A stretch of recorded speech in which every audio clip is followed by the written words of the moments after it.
निशंक होई रे मना, निर्भय होई रे मना, प्रचंड स्वविबळ पाठीशी नित्य आहे रे मना, नित्य आहे रे मना. जय शिवदत्त श्री स्वामी समर्थ महाराज. ताई, कोण बोलत आहे? तुमचा मिस कॉल आहे. स्वामीम चॅनल मधनं बोलते, सुनीता राजपूत. हा हा, मला ना अनुभव सांगायचा होता. सांगा ना ताई, सांगा. कुठून बोलताय? मी मुंबईवरनं बोलते. मुंबई कुठून? अंधेरी. अच्छा अच्छा. नाव सांगायचंय? हो, मी नरखाडीकर. अच्छा अच्छा. काय अनुभव आला ताई? मी माझ्या काही ह्याच्यामुळे त्रस्त होते आणि दादांकडे गेले होते.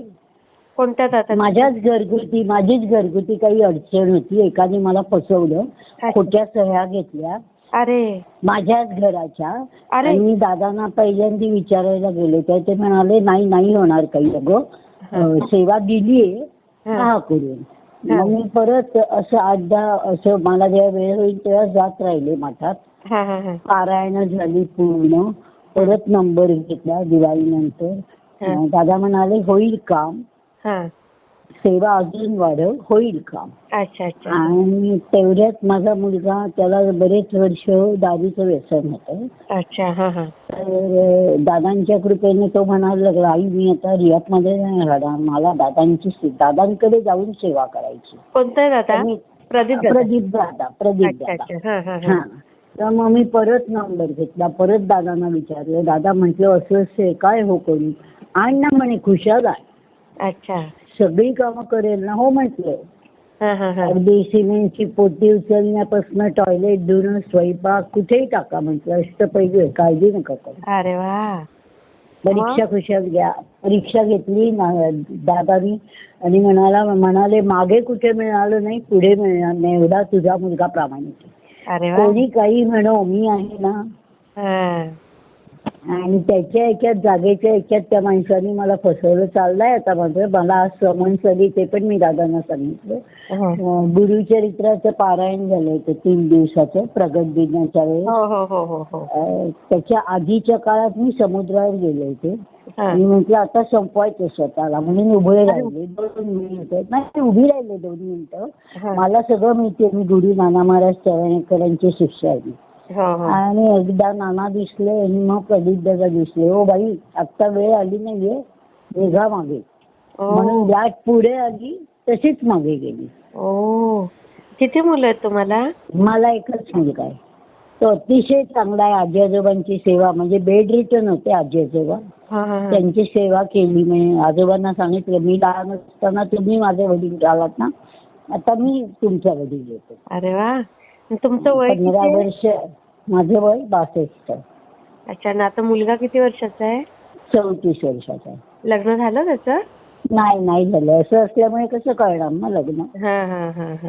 मी तरी नाही करू शकणार, दादा बघतील आता. आणि मधल्या काळात ते पारायण होतं तेव्हा आम्ही जेवायला बसले होते. आणि दादा कुठून आले काय कळलं नाही. जेवण संपत आलं होतं. एक पोळी कुस्करली आणि घे बेटा, काही नाही, मी आहे ना.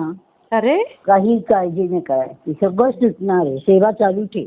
अरे वा. आणि मी आता मूळ पदाला आणते. मी त्या माणसाला सांगितलं, जशी माझी जागा घेतली ना तशी मला दे. समन्स परवा आला तरी मी भेटले नाही. कोणाला नेलं, मी माझी पोलीस स्टेशनला गेले, समन्स घेतला, सही दिली. आता पुढे काय होत आहे म्हटलं, यावेळी प्रश्न उत्तर घेऊन दादांना सांगणार. बरोबर. खूप छान. हे आलेले दादांचे अनुभव. म्हणून बदनाम करणाऱ्यांची तोंड मिटू दे, स्वामींना सांगूया. जेवायला बस, जाऊ नकोस तर राहा, असं सांगणारे कोण आहे? अरे तुझी जबाबदारी मी घेतली, काळजी करू नको ना. अरे वा. असं सांगणारे कोण आहे? बरोबर. तिथे पण सांगितलं माईक वरून. म्हटलं तुमचं कोण आहे ना, त्याला दादा घरात घुसून मारली, एवढी ताकद आहे माझ्या अंगात, फक्त तुम्ही पाठीशी राहा. अगदी खरंय. खूप छान ताई, मी शेअर करते हा. हो.